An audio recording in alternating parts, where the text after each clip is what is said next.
राधे राधे भक्तों, जय श्री कृष्णा, जय श्री बांके बिहारी लाल की जय। भक्तों, आपका मेरे YouTube चैनल कृष्ण भक्त की दुनिया में बहुत बहुत स्वागत है। भक्तों, आज के वीडियो में हम श्रवण करेंगे स्कंद पुराण के वैष्णव खंड के वैशाख मास महात्म का 23वां अध्याय। अध्याय 23 है अक्षय तृतीया का महात्म।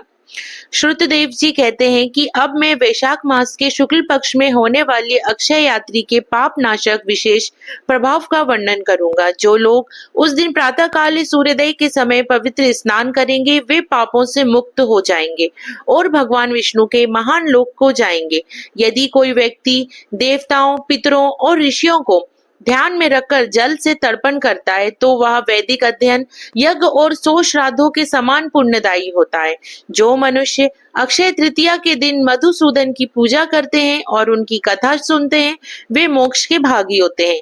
यदि लोग उस दिन मधु विनाशक भगवान की प्रसन्नता के लिए दान करें तो मधु विनाशक भगवान विष्णु की आज्ञा से उसे शुभ और अक्षय लाभ होगा। यह तिथि अत्यंत शुभ है। इसके देवता, ऋषि और पितर हैं। इस दिन सनातन धर्म का पालन करने से इन तीनों को संतुष्टि मिलती है। हे राजन, मैं वह कारण बताता हूँ जिसके कारण यह तिथि प्रसिद्ध हुई है, तुम एकाग्रचित्त होकर इसे सुनो। पहले पुरंदर ने बाली से युद्ध किया था। उसके बाद देवता और दैत्य आपस में लड़े। बलि को परास्त करके उसे पाताल में रहने पर विवश करने के पश्चात वह इंद्र पुनः पृथ्वी पर आया। वह बृहस्पति के भाई उतथ्य के आश्रम में गया। वहां उसने अपनी पत्नी को देखा जो गर्भवती थी और इसलिए बहुत धीरे धीरे चल सकती थी। वह अपने कांपते कूलों पर एक करधनी बांधे हुई थी। चूड़ियों की मधुर झनकार की ध्वनि मत वाली मधुमक्खियों और कोयलों की ध्वनि से भी अधिक थी। उसने विभिन्न रंगों के सुंदर वस्त्र धारण किए हुए थे। वह सुंदर स्त्री मधुर वाणी वाली थी और उसकी मुस्कान भी सुंदर थी। उसके स्तनों की जोड़ी बहुत अच्छे घड़ों के समान थी। उसकी आंखें नीली कुमुदनी के समान थी। जब वह हंसती थी तो उसका चेहरा कमल के समान होता था। उसके पीले गालों के कारण वह बहुत आकर्षण लगती थी जो केतकी पुष्प गुच्छ के भीतरी भाग के समान थे। थकान के कारण वह गहरी सांसें ले रही थी। उसकी आंखें उसकी दयनीय स्थिति को दर्शा रही थी। वह झोपड़ी के द्वार के पास कहीं लेटी हुई थी। वह अपने बिस्तर पर सो रही थी। उसे देखकर इंद्र मोहित हो गया और उसने उसके साथ बलात्कार किया। हालांकि वह गर्भवती थी। गर्भ में पल रहा भ्रूण बहुत दुखी हो गया और उसे डर लगा कि कहीं वह गिर ना जाए, इसलिए उसने अपने पैर से योनि मार्ग बंद कर लिया। तब बलि के शत्रु का वीर धरती पर बिखर गया, जिससे इंद्र उस गर्भस्थ शिशु पर क्रोधित हो गए। आंखों के किनारे तांबे के समान लाल हो गए और क्रोध पूर्वक उसे श्राप दे दिया। हे दुष्ट, तूने योनि मार्ग बंद करके मेरा अपमान किया है, इसलिए तू जन्म से ही अंधा हो जा। तत्पश्चात दीर्घ तपस नामक पुत्र का जन्म हुआ। पैर से भूमि पर बिखरे वीर्य से जलद का जन्म हुआ। तत्पश्चात इंद्र को ऋषि के शाप से भय हुआ और वह चला गया। इंद्र को भागता देख सभी धर्मावलंबी हंसने लगे। तब वह लज्जित हो गया और मेरु की एक भव्य गुफा में जाकर छिपकर उसने महान और उग्र तपस्या की। जब देवेंद्र लज्जा के कारण मेरु पर छिपकर रहते थे तब बलि और अन्य दैत्यों को गुप्तचरों के माध्यम से वह बात पता चली गई। उन्होंने सुरों पर आक्रमण किया और अमरावती में आनंद मनाया। बलि इंद्र बन गए। जब स्वर्गवासियों का राज्य स्वामी विहीन हो गया तो शंबर सहित शक्तिशाली लोगों ने त्रैमासिक रक्षकों की समृद्धि और धन्य का आनंद लिया। यह जानने में असमर्थ कि उनका रक्षक कहाँ है। अग्नि को अपने नेतृत्व में लेकर देवताओं ने पवित्र भगवान अर्थात बृहस्पति से पूछा, जो देवताओं के पाप रहित गुरु थे। उन्होंने इंद्र के विषय में पूछा, हमारे स्वामी कहाँ रहते हैं। स्वर्गवासियों का यह राज्य अपने नेता से रहित है और इसलिए इस पर दैत्यों ने आक्रमण किया है। स्वामी वापस क्यों नहीं उनके पास उसी स्थान पर जाएंगे जहाँ वे इस समय हमें उनसे अनुरोध करेंगे। देवताओं द्वारा इस प्रकार पूछे जाने पर धिषण ने उनसे कहा, रसातल पाताल लोक में बलि को जीत कर वे वो तथ्य के आश्रम में गए। उन्होंने ऋषि की पत्नी के साथ बलपूर्वक भोग किया और अपने शिष्यों द्वारा धिक्कारे गए। उन्हें स्वर्ग में वापस आने में शर्म आ रही थी, इसलिए वे मेरू की गुफा में प्रवेश कर गए। भगवान शची के साथ वहां रहते थे। वे अपने शर्मनाक कृत्य के बारे में सोच रहे थे। उनके ये वचन सुनकर अग्निदेव को साथ लेकर देवतागण भगवान के दर्शन करने तथा उनसे प्रार्थना करने के लिए शीघ्रता पूर्वक मेरू पर्वत की गुफा में गए। पाकासुर को दंड देने वाले देवेंद्र को गुफा में छिपे देखकर उन्होंने उनकी स्तुति की तथा उनके तेज तथा पराक्रम का बखान किया, जो लोकों में प्रसिद्ध थे। हे इंद्र, आपको नमस्कार है। आप सभी देवों के स्वामी हैं। हम दैत्यों द्वारा परेशान किए जा रहे हैं।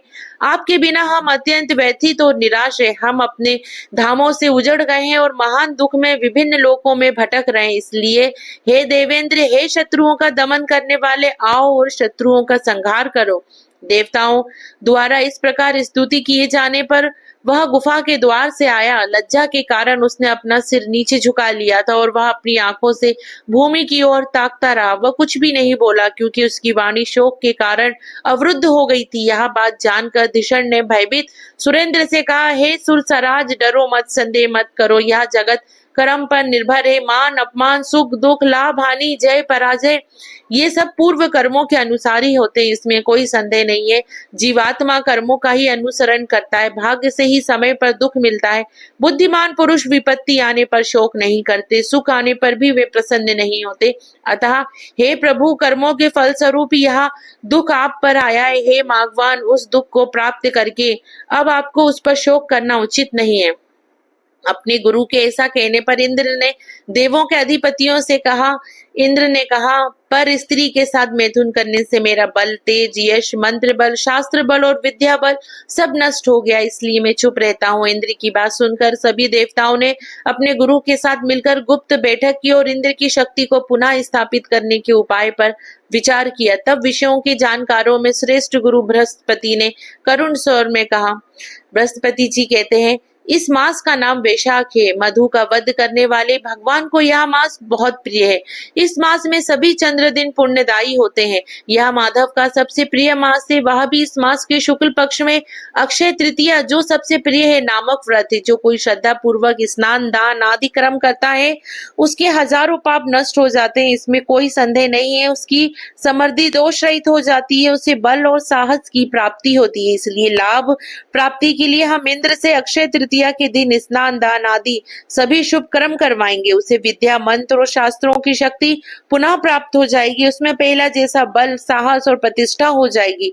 देवताओं के साथ इस प्रकार परामर्श करने के बाद गुरु अर्थात बृहस्पति जी ने इंद्र से ये सभी पवित्र अनुष्ठान करवाए, जिनसे हरि प्रसन्न होते हैं। उन्होंने भगवान को अक्षय तृतीया के दिन सांसारिक सुख प्रदान करने वाले सभी पवित्र अनुष्ठान करवाए, जिससे भगवान का साहस, बल आदि पूर्व स्तर पर पहुंच गए। पर स्त्री गमन का पाप तुरंत ही नष्ट हो गया। तत्पश्चात जिसका अशुभ तत्व नष्ट हो गया था, वह राहु से मुक्त हुए चंद्रमा के समान हो गया। वे देवताओं के बीच विष्णु की तरह चमके। तत्पश्चात देवताओं के साथ मिलकर उन्होंने असुरों को परास्त किया। तृतीया के महान बल के कारण ही उन्होंने शंख और वाद्यों की धूमधाम के साथ अमरावती में प्रवेश किया। शुक्र की आज्ञा पाकर सुर अपने अपने धाम को चले गए। फिर उन्हें पहले की तरह यज्ञों में अपना भाग मिल गया। पितरों को पहले की तरह चावल के पिंडों का भाग मिल गया। ऋषि गण वेदों के अध्ययन से संतुष्ट हो गए। दैत्यों को हार का सामना करना पड़ा। तब से अक्षय तृतीया सभी लोकों में प्रसिद्ध हो गई। इसने देवताओं, ऋषियों, पितरों को तृप्ति प्रदान की, इसलिए यह अत्यंत पुण्यदायी है। यह सभी कर्मों का नाश करती। अक्षय नाम की तृतीया मनुष्यों को सांसारिक सुख और मोक्ष प्रदान करती है। भक्तों, ये थी अक्षय तृतीया की महिमा। इस दिन आप भक्त लोग जरूर व्रत करें और अपने पापों से छुटकारा पाएं। भक्तों, यदि आपको ये वीडियो पसंद आया हो तो वीडियो को लाइक जरूर कीजिएगा और अब तक आपने मेरे चैनल को सब्सक्राइब नहीं किया है तो सब्सक्राइब कर लीजिए, और जिन लोगों ने सब्सक्राइब नहीं किया है वो मेरे वीडियो को देखें।